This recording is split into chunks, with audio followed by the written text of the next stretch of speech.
Hello friends, class 9th ICSE से आज हम चैप्टर करेंगे 9 लॉगरिथम। उसकी एक्सरसाइज 9.1 स्टार्ट करते हैं। इस चैप्टर को स्टार्ट करने से पहले इसमें जो प्रॉपर्टीज का यूज है पहले वो देख लेते हैं, फिर करेंगे एक्सरसाइज स्टार्ट। ये प्रॉपर्टीज स्टार्ट करते हैं। अगर लिखा हुआ है log m plus log n, log m plus log n को लिखा जा सकता है log m इंटू n। और ध्यान रखिएगा ये प्रॉपर्टी वाइस वर्सा यूज हो जाती है, मतलब log m plus log n is equal to log m into n। इसी तरह से अगर लिखा हुआ है log m इंटू n तो आप लिख सकते हो log m plus log n। अगली प्रॉपर्टी देखिए, log m माइनस का log n। जैसे यहाँ प्लस था तो यहाँ मल्टीप्लीकेशन, लेकिन अगर यहाँ माइनस आ गया तो कितना आ जाएगा, ये आ जाएगा log m अपॉन n, मतलब m डिवाइडेड बाई n। अगली प्रॉपर्टी देखिए, m log n, तो इसे आप लिख सकते हैं log n की पावर m। ये जो आगे टर्म है, आगे जो कोफिशिएंट है वो n की पावर में चला जाएगा। और वाइस वर्सा यूज हो सकता है, मतलब इसको ये लिख सकते हैं, इसको ये लिख सकते हैं। ठीक है। अगली प्रॉपर्टी देखिए, अगर e की पावर में log x है, ठीक है, तो फाइनल आंसर आपके पास सिर्फ x रह गया। मतलब e की पावर में log का जो भी एंगल होगा बस वही आपका आंसर हो जाएगा और सब गायब हो जाएगा। अगला देखिए, log जो बेस में अगर वही सामने लिखा है, कुछ भी हो सकता है, तो डायरेक्टली आंसर 1 लिखते हैं। जैसे आपको करके दिखाता हूं, मान लीजिए बेस में भी 7 और उसके सामने भी 7, तो डायरेक्टली आप इसे 1 लिख देंगे। ठीक है। इसी तरह से प्रॉपर्टी और भी है, log e को डायरेक्टली 1 लिखा जाता है, उसके लिए बेस में e दिखाने की जरूरत नहीं होती है। अंडरस्टूड है कि वहां e होगा ही होगा, लेकिन log e को डायरेक्टली 1 लिख सकते हैं। इसी तरह से log 10 को डायरेक्टली 1 लिख सकते हैं। इसका मतलब ये हुआ, अगर इस प्रॉपर्टी को देखें तो बेस में 10 अपने आप लिखा होगा, आपको लिखने की जरूरत नहीं है। तो ठीक है, तो log 10 directly 1, log e directly 1। इसी तरह से अगर कहीं पर लिखा है log 1 तो इसकी डायरेक्टली वैल्यू 0 होती है, log 1 0 हो गया। और प्रॉपर्टीज देखते हैं, अगर लिखा है log बेस में a और सामने b, तो इसको सॉल्व करने का तरीका, इसको लिखते हैं log b upon log a। और ध्यान रखिएगा वाइस वर्सा यूज हो सकता है, log b upon log a को लिख सकते हैं log बेस में a और सामने b। अगला देखिए, log a की पावर में p और b की पावर में q। इस तरह से लिखा है कि बेस की भी पावर है और जो नंबर लिखा है उसकी भी पावर है, तो लिखने का तरीका होता है q upon p log a b। मतलब दोनों पावर आगे डिवाइड में आ जाएंगी और जो बचा हुआ log बेस में a b, log बेस में a और सामने b। तो ये सारी प्रॉपर्टीज है जो हमें इस चैप्टर में यूज करनी है। चलिए एक्सरसाइज स्टार्ट करते हैं। अब एक चीज है कि चैप्टर में दोनों एक्सरसाइज मिलाएं तो बहुत सारे क्वेश्चन है, तो सारे क्वेश्चनों को तो देखो वीडियो में सॉल्व करना बहुत मुश्किल हो जाएगा। लेकिन मैं क्या करूंगा, हर एक्सरसाइज में जितने भी क्वेश्चन इंपॉर्टेंट है वो तकरीबन मैं आपको सारे ही सॉल्व करके दूंगा। ठीक है, मतलब ये कहने का है कि उन इंपॉर्टेंट क्वेश्चनों को करके जिन क्वेश्चनों को मैं छोड़ दूंगा वो आप इजीली आराम से कर पाएंगे। ठीक है, तो एक्सरसाइज स्टार्ट करते हैं 9.1 और क्वेश्चन 1 देखते हैं। मैं अपनी बुक से पढ़ता हूं। Convert the following to logarithmic form. मतलब मुझे कुछ एक्सप्रेशन दिए हुए हैं और उसमें मुझे लॉग को इंट्रोड्यूस करना है। पहला क्वेश्चन देखते हैं। अगर इस क्वेश्चन की बात करें तो 5 का स्क्वायर इज इक्वल टू 25 में मुझे लॉग को इंट्रोड्यूस करना है। तो देखो बड़ा आसान तरीका है, आप पहले लॉग लिख दो, ठीक है, फिर क्या करो, ये जो 25 है उसको तो लिख दो यहां पर, ठीक है, और ये जो 5 की पावर 2 है इसे लिख दो इस तरह से। तो ये जो गिवन रिप्रेजेंटेशन था ये उसका लॉगरिथमिक फॉर्म है। फिर समझ लीजिए, लॉग लिखकर इस 25 को तो सामने लिख दीजिए और ये 5 की पावर 2 को 5 बेस में इक्वल टू लगा के 2। और क्वेश्चन लेते हैं आगे। चलिए अगला क्वेश्चन देखते हैं। a to the power 5 is equal to 64 को मुझे लॉगरिथमिक फॉर्म में लिखना है। बहुत आसान है, देखो बिल्कुल उसी तरह से पहले लॉग लिखा, इस 64 को तो सामने लिख दिया और a की पावर 5 a बेस में और इज इक्वल टू में 5।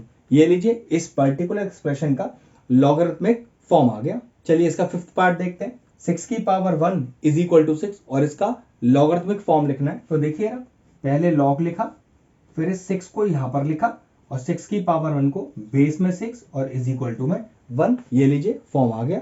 7th पार्ट देखते हैं, बिल्कुल सेम तरीका है। पहले लॉग लिखा, इस 0.01 को सामने और 10 की पावर -2 में 10 बेस में और इज इक्वल टू लगा के -2। ये लीजिए, ये क्वेश्चन भी हो गया। चलिए 8th पार्ट देखते हैं, बिल्कुल आसान। लॉग लिखा, इस 27 को सामने लिखा और 81 की पावर 3/4, तो 81 आ गया बेस में और इज इक्वल टू में आ गया 3/4। क्वेश्चन कंप्लीट हो गया। क्वेश्चन नंबर 2 देखते हैं, मैं आपसे बुक से देख रहा हूँ। Convert the following into exponential form, मतलब आपको अब लॉग में क्वेश्चन दिया होगा और आपको एक्सपोनेंशियल फॉर्म में चेंज करना है। बहुत आसान है, देखते हैं। देखिए फर्स्ट क्वेश्चन लिख दिया इसका मैंने। अगर यहाँ से मुझे लॉग हटाकर इसे एक्सपोनेंशियल फॉर्म में डालना है तो लिखने का तरीका देखिए, इस तरह से एक एरो बनाइए। तो नियम हो गया 2 की पावर 5 इज इक्वल टू 32। बस इतना ही पार्ट है। सेकंड पार्ट देखिए इसका, बिल्कुल आसान। लॉग हटा के एक्सपोनेंशियल में चेंज करना है। इस तरह से एरो बना लीजिए, 3 की पावर 4 इज इक्वल टू में 81। ये लीजिए, फिनिश हो गया। 6 पार्ट देखिए इसका, किस तरह से लॉग हटाएंगे और एक्सपोनेंट में चेंज करेंगे। बिल्कुल सेम जैसे पीछे वाले क्वेश्चन किए। 10 की पावर में -3 इज इक्वल टू 0.001। बस ये लीजिए, एक्सपोनेंशियल में चेंज हो गया। चलिए 7th पार्ट देखिए, कुछ नहीं, बहुत आसान है। ये भी सेम तरीका लगाना है। 2 की पावर में -2 इज इक्वल टू 0.25। ये लीजिए, ये भी फिनिश हो गया। चलिए अगला पार्ट देखिए, बिल्कुल सेम तरीका है इसका भी, बिल्कुल जैसे पीछे वाले क्वेश्चन किए हैं। a की पावर में -1 इज इक्वल टू 1/a। ये लीजिए, क्वेश्चन नंबर 2 फिनिश हुआ। चलिए क्वेश्चन नंबर 3 देखते हैं, मैं अपनी बुक से चेक कर रहा हूँ। By converting to exponential form find the value of, मतलब आपको एक्सप्रेशन दिया हुआ है, एक्सपोनेंशियल में चेंज करते हुए उस एक्सप्रेशन का वैल्यू निकालना है। चलिए क्वेश्चन करते हैं। इस तरह क्वेश्चन करने का बड़ा आसान तरीका है। लॉग बेस में 2 सामने 16। सबसे पहले इसको किसी टर्म के इक्वल ले लीजिए, जैसे मैंने x के इक्वल लिया। और लॉजिक बिल्कुल सेम कि आपको लॉग हटाना है और एक्सपोनेंशियल में चेंज करना है। तो कैसे, 2 की power x is equal to में 16। अब लेकिन क्योंकि मुझे तो ये इवेल्युएट करना है, इवेल्युएट मतलब इस एक्सप्रेशन का वैल्यू जो मैंने x माना हुआ है उसकी वैल्यू निकालनी है। तो देखिए ना कैसे लिख सकते हैं। Now this 16 can be written as 2 to the 4 to the 8 to the 16, मतलब कह सकते हैं 2 की पावर 4।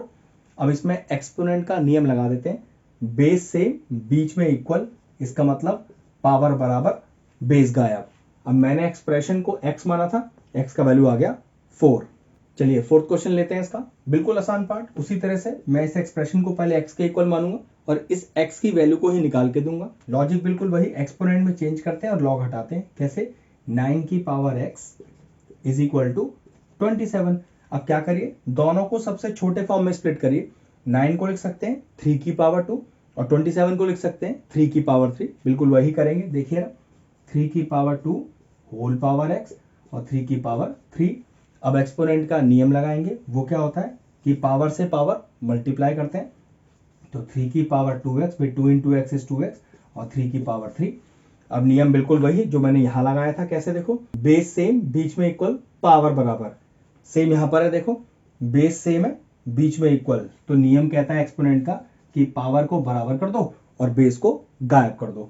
तो x का वैल्यू देखो यहां से कितना आ गया, 3/2। अब मैंने इस एक्सप्रेशन को x ही तो माना था जिसकी मुझे वैल्यू निकालनी है, वही वैल्यू आ गई 3/2। कहने का मतलब लॉग बेस 927 का वैल्यू आ गया 3/2। चलिए 5th पार्ट देखते हैं इसका, बिल्कुल सेम। सबसे पहले इक्वल टू x ले लीजिए और वही एरो बनाते हुए लॉग गायब कर देंगे। तो 10 की power x is equal to 0.1, 10 की power x is equal to 0.1, 10 की power x is equal to, अब 0.1 को कैसे लिख सकते हैं फ्रैक्शन में, 1 अपॉन पॉइंट हटाकर क्या किया, 1 लगाया और पॉइंट के बाद जितने टर्म हो उतने 0, मतलब 0.1 can also be written as 1/10। अब 1/10 को देखो क्या लिख सकते हैं, इसे लिख सकते हैं 10 की पावर -1। ये जो मैंने नियम लगाया ये एक्सपोनेंट का नियम है कि जब नंबर ऊपर आता है तो पावर में माइनस आ जाता है। अब चेक करो, बेस सेम बीच में इक्वल, नियम जो हमने पहले लगाया, पावर बराबर और बेस गायब। तो एक्सप्रेशन का वैल्यू आ गया, जो हमने x लिया हुआ था ये वाला, उसकी वैल्यू आई -1। चलिए इसका 6 पार्ट देखते हैं, बिल्कुल आसान है, सेम इसी तरीके से करना है सब पीछे क्वेश्चन किए। सबसे पहले मैंने एक्सप्रेशन को x के इक्वल लेट लिया।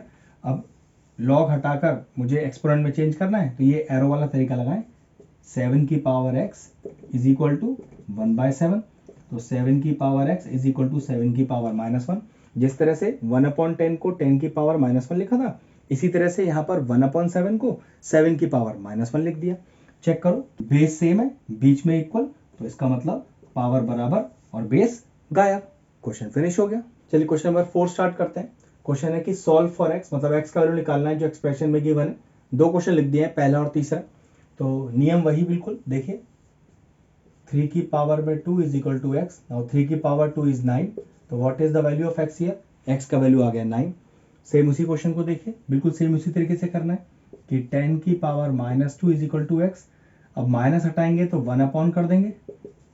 ठीक है, नियम कैसे हटता है? माइनस हटाया 1 अपॉन, और माइनस हटाने के बाद जो 10 की पावर 2 बचा वो एज इट इज डिनोमिनेटर में आता है। और 10 की पावर 2 को क्या लिख सकते हैं? 10 की पावर 2 को लिख सकते हैं 100। तो फाइनल एक्स का वैल्यू आया आपके पास 1 अपॉन 100।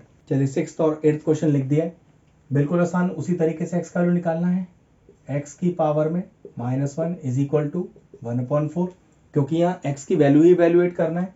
तो देखो पहले पावर से माइनस हटाने के लिए क्या करते हैं? 1 अपॉन। अब समझ लीजिए माइनस तो चला गया, तो जो भी बचा वो डिनोमिनेटर में आ गया। अब एक्स की पावर 1 बचा, जिसको आप एक्स लिख सकते हो, इज इक्वल टू में 1/4 क्रॉस मल्टीप्लाई कीजिए। क्रॉस मल्टीप्लाई करेंगे तो 1 से 4 हो जाएगा मल्टीप्लाई, और 1 से एक्स हो जाएगा। तो कितना एक्स का वैल्यू आया? 4 आ गया। इस क्वेश्चन को देखिए, बिल्कुल सेम तरीका, इसमें भी वही एरो मेथड। 9 की पावर 2.5 बराबर एक्स। अब 2.5 देखकर बड़ा डर लगता है। देखो इस 2.5 को लिख क्या सकते हैं? ये 2.5 लिखा है ना, तो 2.5 can also be written as 5/2। अब क्वेश्चन सॉल्व करना आसान हो गया। कैसे? इस 3 को लिखिए 3 की पावर 2 होल पावर 5/2। अब एक्सपोनेंट का नियम क्या होता है कि अगर 2 या 2 से ज्यादा पावर हो तो पावर को आपस में मल्टीप्लाई कर देते हैं। तो ये कितना आएगा? देखो 2 इंटू 5/2, 2 से 2 चला गया, तो ये कितना आ गया? 3 की पावर 5 बराबर एक्स। अब क्योंकि आंसर एक्सपोनेंट में भी छोड़ सकते हैं, या इस 3 को 5 टाइम्स मल्टीप्लाई कर लो, आ गया आपका आंसर। चलिए 9th और 10th क्वेश्चन देखते हैं। बिल्कुल वही तरीका सॉल्व करने का। 4 की पावर माइनस का 1.5 इज इक्वल टू एक्स। अब कैसे सॉल्व करें इस एक्सप्रेशन को? पहले सोचिए 1.5 1.5 लिखा है, तो 1.5 को अगर फ्रैक्शन में चेंज करना हो तो 3/2 ही तो लिखेंगे।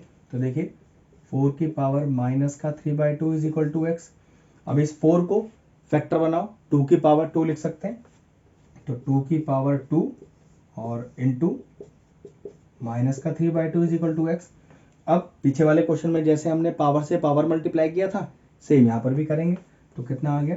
2 की पावर 2 इंटू माइनस का 3/2, 2 से 2 चला गया, क्या बचा? 2 की पावर में -3 इज इक्वल टू एक्स। अब पावर में से अगर माइनस हटाना है तो 1 अपॉन, ये लीजिए 1 अपॉन, और जो बचा वो लिख दीजिए। मतलब अगर पावर से माइनस हटाना है तो 1 अपॉन हो जाता है। समझ लीजिए कि माइनस तो चला गया। अब माइनस चला गया तो क्या बचा? 2 की पावर 3, वो डिनोमिनेटर में। और व्हाट इज 2 की power 3? 2 into 2 into 2, that is 8। तो x का वैल्यू कितना आ गया? x का वैल्यू आ गया आपके पास 1/8। अगला क्वेश्चन देखते हैं, बिल्कुल सेम। चेक करिए, √5 की पावर 2 बराबर x। अब व्हाट इज √5 की पावर 2? मतलब √5 into √5। And what is √5 into √5? जब दो सेम नंबर रूट वाले मल्टीप्लाई होते हैं तो रूट गायब हो जाता है और नंबर एक बार लिख दिया जाता है। इसमें जो एक्सपोनेंट का नियम लगा है वो देख लो जरा ध्यान से। इसे लिख सकते हैं 5 की पावर हाफ इंटू 5 की power half is equal to X. Check करो, बेस सेम है और बीच में मल्टीप्लाई, तो पावर क्या होती है? ऐड हो जाती है। तो चलिए ऐड करिए, तो 5 की power half plus half, what is half plus half? 1। तो what is the value of x? X का वैल्यू आ गया 5। आंसर 5 ही आया था हमारा। 12th और 14th क्वेश्चन लिख दिया। तो नियम बिल्कुल सेम। एक्स निकालने का तरीका क्या होगा? पहले एरो वाला मेथड लगाओ, जिससे लॉग गायब होगा। तो √3 की power 2 is equal to x plus 1। अब चेक करो जरा, इसे क्या लिख सकते हैं? अभी पीछे वाले क्वेश्चन में भी किया था। ये √3 का स्क्वायर है, मतलब √3 इंटू √3। तो कितना आंसर आएगा कि √3 इंटू √3। जब दो सेम रूट के नंबर मल्टीप्लाई होते हैं तो रूट गायब हो जाता है और नंबर को एक बार लिख दिया जाता है। तो 3 is equal to x plus 1। अब इस प्लस 1 को इधर लाइए, तो 3 minus 1 is equal to x, और एक्स का वैल्यू कितना आ जाएगा? एक्स का वैल्यू आएगा आपके पास 2।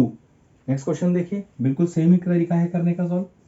तो क्यूब रूट ऑफ 2 की power 3 is equal to x.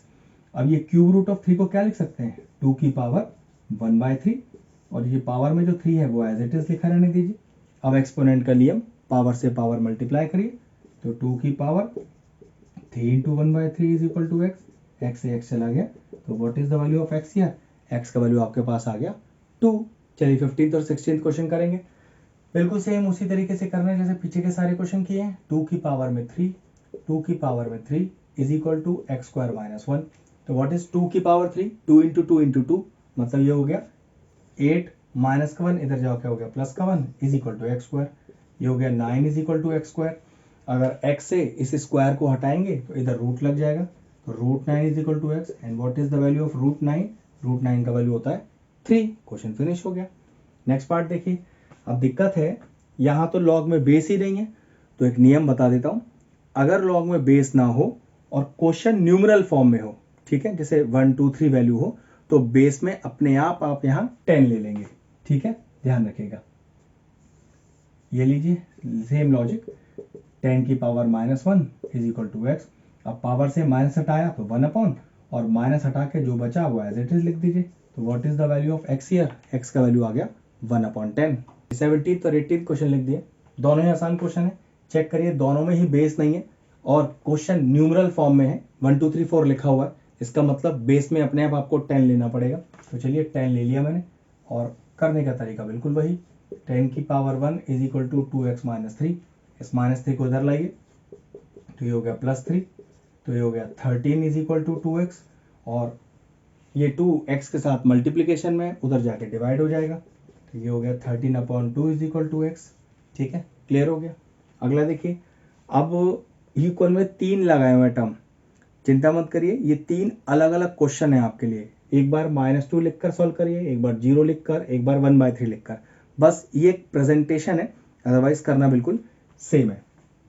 चलिए पहले -2 मान के चलते हैं, क्योंकि कुछ लिखा नहीं है तो बेस में 10 ले लिया। लिखने का तरीका वही, 10 की power -2 is equal to x. अब माइनस हटाने के लिए 1 अपॉन, और जो बच गया वो एज इट इज नीचे आ जाएगा। एंड व्हाट इज 10 का स्क्वायर, दैट इज 100। तो what is the value of x here, ये आ गया 1 अपॉन 100। अब जिस तरह से -2 लेके सॉल्व किया था, अब 0 लेके सॉल्व करो। log x is equal to 0, और बेस में क्या आ जाएगा 10। चेक करिए, तो 10 की power 0 is equal to x. अब किसी भी चीज की पावर 0 हो तो आंसर 1 आता है, तो x का वैल्यू कितना आ गया, x का वैल्यू 1 आ गया। तीसरी वैल्यू लेते हैं, log x is equal to 1 upon 3। Base में 10 रखना है, बता ही दिया है आपको। तो 10 की power 1/3 is equal to x. बस ये लीजिए, आ गया फाइनल आंसर। क्वेश्चन 4 कंप्लीट हुआ। चलिए क्वेश्चन नंबर 5 देखते हैं। एक एक्सप्रेशन दिया हुआ है मुझे, और एक्सप्रेस करना है इस एक्सप्रेशन को इन टर्म्स ऑफ ए। सबसे पहले इस 10 की पावर 2b-3 को किस तरह से लिखूं वो समझिए। तो 10 की पावर 2b अपॉन 10 की पावर 3। अगर किसी को ये लॉजिक नहीं समझ में आया तो ध्यान से देखो, क्या बेस सेम है और बीच में डिवाइड है, तो पावर सब्ट्रैक्ट ही तो होगा। तो क्या लिखोगे, 10 की पावर 2b-3 तो लिखोगे, वही तो लिखा हुआ है, मतलब 10 की पावर 2b अपॉन 10 की पावर 3। अगर पावर में माइनस लग रहा है तो पक्की बात वो टर्म किस में चली जाएगी, अपने आप डिवीजन में चली जाएगी। ये एक्सपोनेंट का नियम है, फिर समझ लीजिए। अगर बेस सेम है और बीच में डिवाइड तो पावर माइनस होती है, तो कितना लिखोगे 2b-3। देखो वही तो लिखा हुआ है, मतलब इसको इस एक्सप्रेशन में लिखा जा सकता है। अब ध्यान से चेक करो, 10 की पावर 2b, जबकि b की वैल्यू है मेरे पास, तो देखो क्या लिख सकते हैं, 10 की पावर 2 और b की जगह लिख दिया log 10a, ठीक है, होल अपॉन 10 की पावर 3, जिसको हम 1000 लिख सकते हैं। अब जरा ध्यान से देखिए, m log n शुरू में प्रॉपर्टी बताई थी, तो ये 2 चले जाएगा a के पास, तो कितना लिखोगे 10 log a की पावर 2, और ये जो बेस का 10 है वो अपनी जगह पर रहेगा, अपॉन 1000। अब एक प्रॉपर्टी है log की, देखिए ध्यान से, a की पावर में log a और x, मतलब a की पावर जो हो अगर वही log का बेस भी हो, तो याद रखिएगा ये x ही आपका आंसर हो जाता है। तो चेक करिए, 10 की पावर में log और बेस 10 ही है, तो जो भी log का एंगल है वही आपका डायरेक्ट आंसर हो जाएगा, मतलब a स्क्वायर और अपॉन 1000। बस क्वेश्चन फिनिश हो गया। इस प्रॉपर्टी को फिर बता देता हूं, a की पावर में log और बेस में a, मतलब a की पावर और बेस का अगर नंबर सेम हो तो जो भी log का एंगल है वही आपका आंसर। 10 की पावर में log और log का बेस 10, मतलब ये दोनों मैच हो गए ना, तो ये जो भी log का एंगल है बस वही आंसर हो जाएगा, और सब गायब हो जाएगा, अपॉन में 1000। तो answer is a square upon 1000। चलिए क्वेश्चन नंबर 6 देखते हैं, एक अच्छा क्वेश्चन है। log बेस में 10 x दिया है a, इसी तरह से बेस में 10, y दिया है b, बेस में 10, z दिया है c।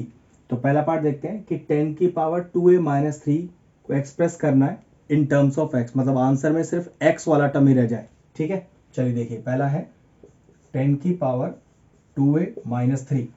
अब इसको मैं कैसे लिख सकता हूँ, पीछे वाले क्वेश्चन में करके दिखाया था कैसे, 10 की पावर 2a अपॉन 10 की पावर 3। फिर चेक कर लेते हैं, अगर बेस सेम हो और बीच में डिवाइड हो तो पावर सब्ट्रैक्ट होता है, तो 2a माइनस 3 चेक कर लो, वही लिखा हुआ था, तो ऐसे स्प्लिट किया जा सकता है।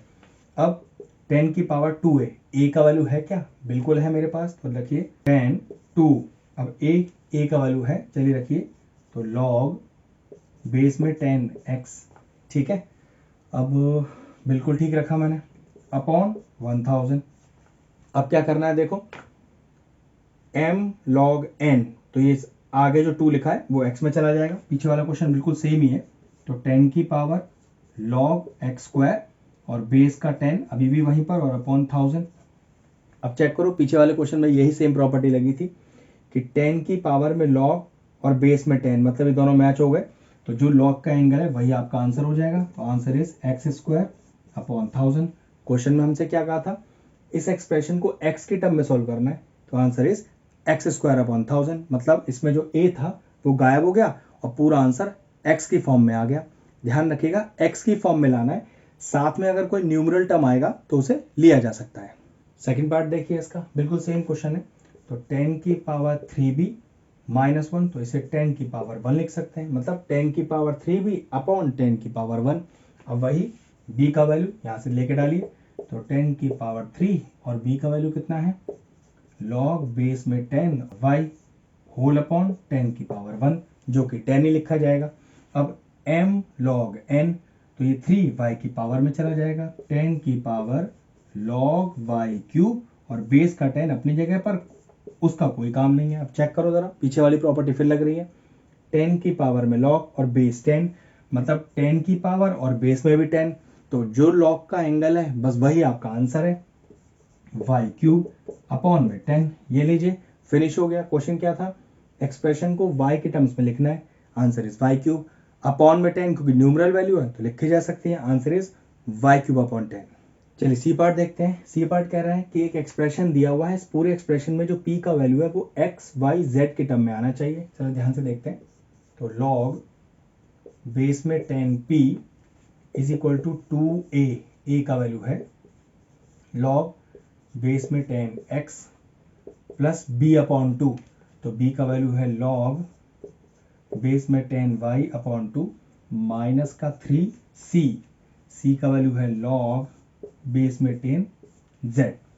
क्वेश्चन कह रहा है कि यहां से जो p का वैल्यू आएगा वो x y z की टर्म में आना चाहिए, मतलब आंसर में सिर्फ x y z मौजूद रहे, न्यूमरल वैल्यू हो तो चलेगी। चलिए ठीक है, सबसे पहले प्रॉपरली लिखते हैं इसको, तो log बेस में 10p is equal to m log n, तो इस 2 को x का पावर बनाइए, और ये जो बेस का 10 है उससे कोई मतलब नहीं है, सिर्फ एज इट इज लिखते जाइए, एक्स स्क्वायर। इसको देखिए कैसे लिख सकते हैं, पहले समझिए, ये ऐसे लिखा जा सकता है, 2 से डिवाइड है जिसका मतलब होता है 1/2 से मल्टीप्लाई। याद रखिएगा, ये दोनों एक्सप्रेशन बिल्कुल सेम ही लिखे हैं, ठीक है।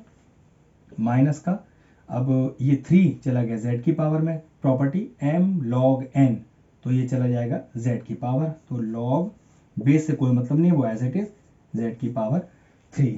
अब यहाँ पर क्या करना रह गया, ये जो आगे हाफ लिखा है, जैसे आप 2 और 3 को लेके गए ऐसे ही y की पावर में हाफ चला जाएगा अगले स्टेप पर, तो log बेस में 10p इज इक्वल टू, यहाँ तो कोई चेंज है नहीं, ऑलरेडी हम कर चुके हैं, चलिए लेके जाइए इसे, log बेस में 10 y की पावर 1/2 माइनस का log बेस में 10 z क्यूब। अब अगला स्टेप देखना क्या है, ये तो दोनों log के टर्म प्लस में और जबकि ये माइनस में, तो शुरू में प्रॉपर्टी बताई थी, अगर log प्लस में हो तो उनके दोनों एंगल आपस में मल्टीप्लाई होंगे, लेकिन अगर वही log माइनस में हो तो वो एंगल चला जाएगा डिवाइड में। देखो लिख के दिखाता हूं, आपको समझ में आ जाएगा अच्छे से। और तो log बेस का 10 उससे कोई मतलब नहीं है, तो जो प्लस में है दोनों log उनके एंगल तो मल्टीप्लाई में डालो, एक्स स्क्वायर वाई की पावर हाफ और जो लॉग नेगेटिव है माइनस में है उसका एंगल डिवाइड में डालो। बस ये लॉजिक है लिखने का। अब चेक करो लॉग बेस 10 p और लॉग बेस का 10 और ये एक्सप्रेशन, तो दोनों साइड से लॉग बेस 10 कैंसिल आउट हो गया। कितना बचा? p is equal to x square Y की power half upon Z cube. तो ये लीजिए p का वैल्यू हमें एक्स वाई जेड की टर्म में लाना था, एक्स वाई जेड की टर्म्स में आ गया, बस क्वेश्चन फिनिश हो गया। चलिए देखिए क्वेश्चन नंबर 7 क्या कह रहा है। दो एक्सप्रेशन दिए, मुझे find the value of x into y करना है। बहुत आसान है। तो x इंटू वाई निकालने के लिए पहले x और y की इंडिविजुअल वैल्यूज चाहिए।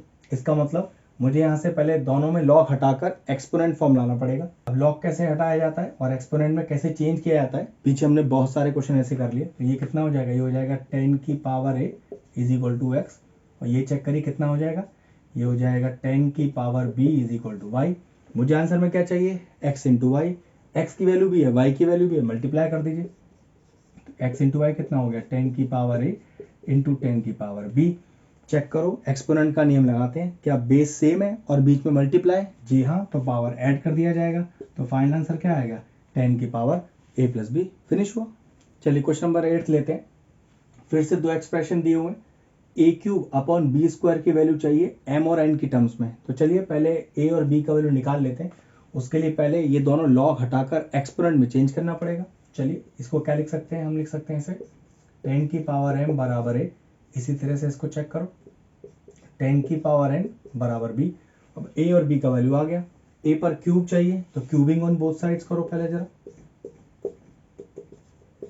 अब एक्सपोनेंट का नियम होता है जब दो या दो से ज्यादा पावर हो तो पावर से पावर मल्टीप्लाई हो जाती है। तो देखो m इंटू 3 इज 3m, तो यहाँ पर a क्यूब का वैल्यू आ गया मेरे पास 10 की पावर 3m, और b पे चाहिए स्क्वायर, तो स्क्वायरिंग ऑन बोथ साइड्स करो। तो देखो यहाँ पर 10 की पावर n का होल स्क्वायर और b स्क्वायर, यहाँ भी पावर से पावर मल्टीप्लाई हो जाएगी। तो 10 की पावर 2n बराबर b स्क्वायर। a क्यूब का वैल्यू भी आ गया, b स्क्वायर की वैल्यू भी आ गई, और दोनों को आपस में क्या करना है? डिवाइड करना है। तो a cube upon b square. a cube का वैल्यू कितना है? 10 की पावर 3m, और b स्क्वायर का वैल्यू कितना है? 10 की पावर 2n। चेक करो क्या बेस सेम है और बीच में डिवाइड है? जी हाँ, तो बेस सेम बीच में डिवाइड, पावर सब्ट्रैक्ट हो जाएगा। तो फाइनल आंसर कितना आएगा? 10 की पावर 3n माइनस का 2n। ये लीजिए क्वेश्चन फिनिश हो गया। चलिए क्वेश्चन नंबर 9 स्टार्ट करते हैं। अच्छा क्वेश्चन है, इस तरह का क्वेश्चन हमने पीछे भी किया है, इसको भी करते हैं।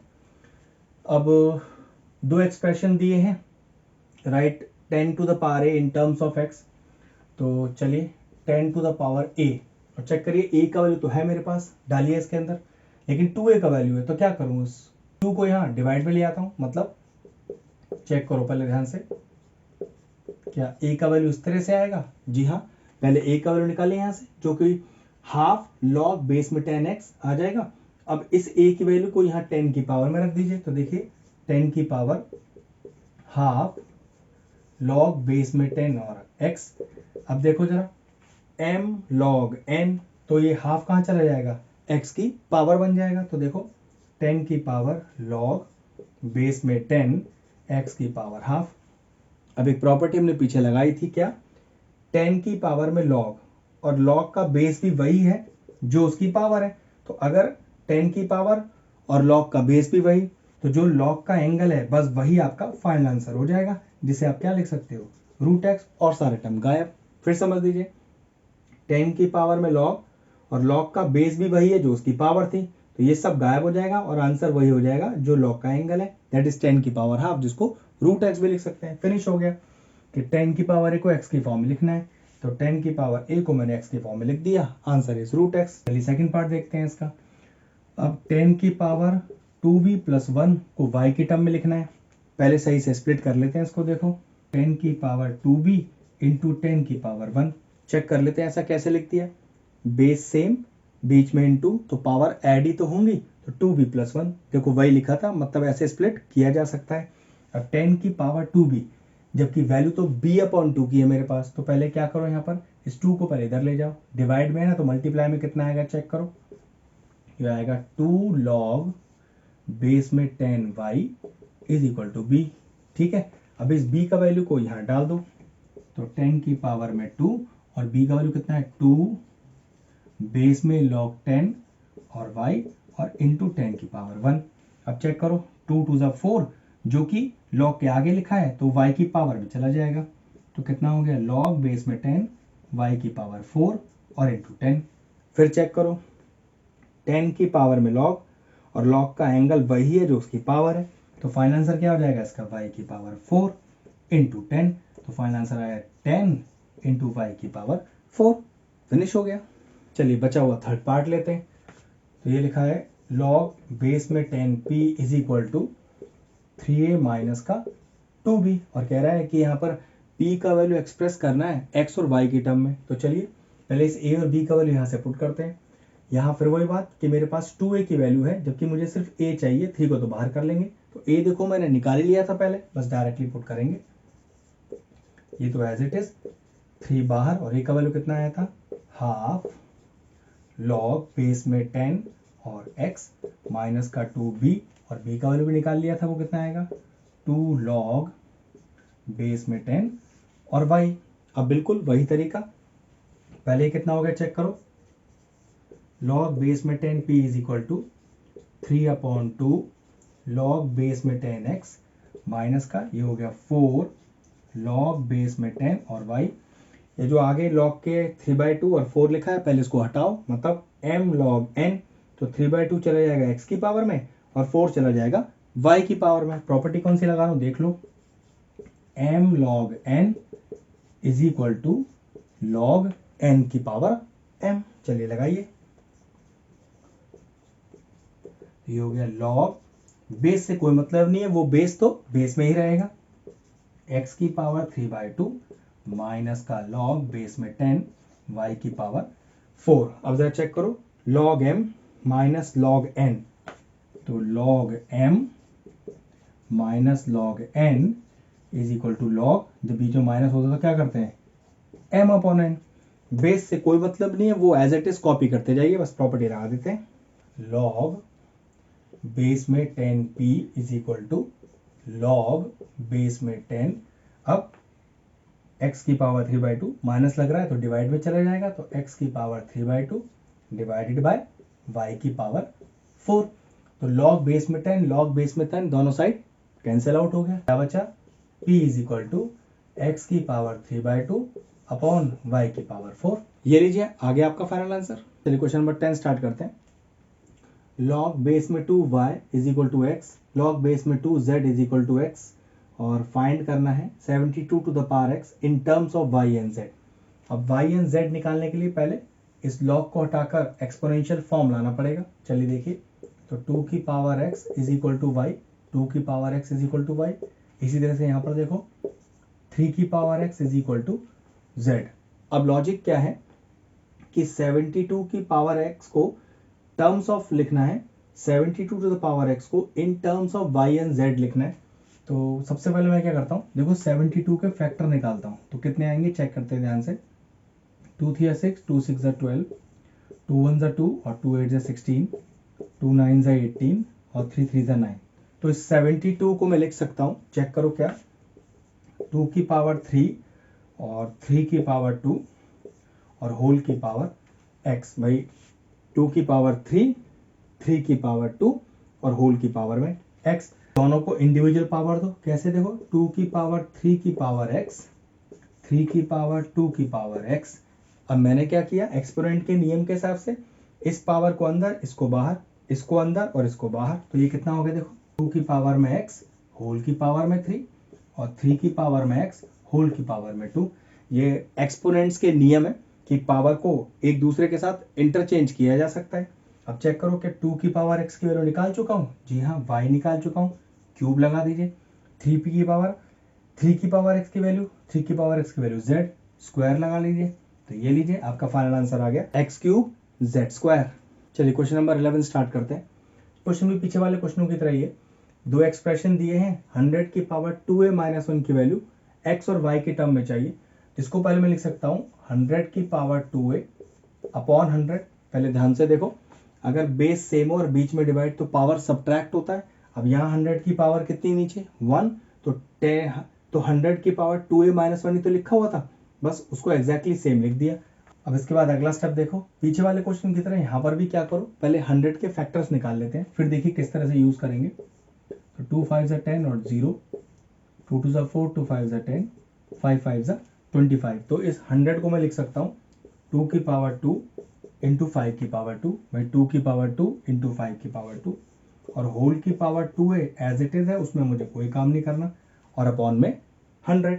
अगला स्टेप क्या करेंगे, इंडिविजुअल पावर को ये वाला होल पावर दीजिए। तो देखो 2 की पावर 2 की होल पावर 2 है, इसी तरह से 5 की पावर 2 की होल पावर 2 है। ये सब एक्सपोनेंट के नियम है, एक्सपोनेंट के लॉज मैंने लगाए हैं, पावर को सिर्फ अलग अलग रख दिया दोनों के साथ। अब देखो ये 2 की पावर 4a हो गया, ठीक है, तो इसको मैं क्या लिख सकता हूँ, 2 की पावर 4a इंटू यहाँ पर कितना हो गया 5 की पावर 4a और होल अपॉन में 100। अब जरा देखो किस तरह से मैं चेंज करूंगा, इसे मैं लिखूंगा 2 की पावर a की पावर 4, 5 की पावर a की पावर 4 और होल अपॉन 100।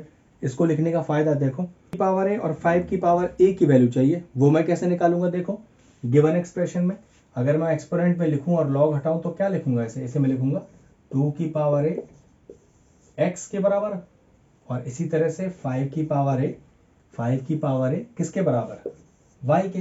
तो 2 की पावर a की जगह x लिख देता हूं, ये लीजिए पावर में 4, 5 की पावर है 5 की पावर a की जगह y लिख देता हूं, तो y की पावर है 4 और अपॉन 100। तो फाइनल आंसर आ गया x इंटू वाई की पावर 4 और अपॉन 100। ये लीजिए फाइनल आंसर आ गया।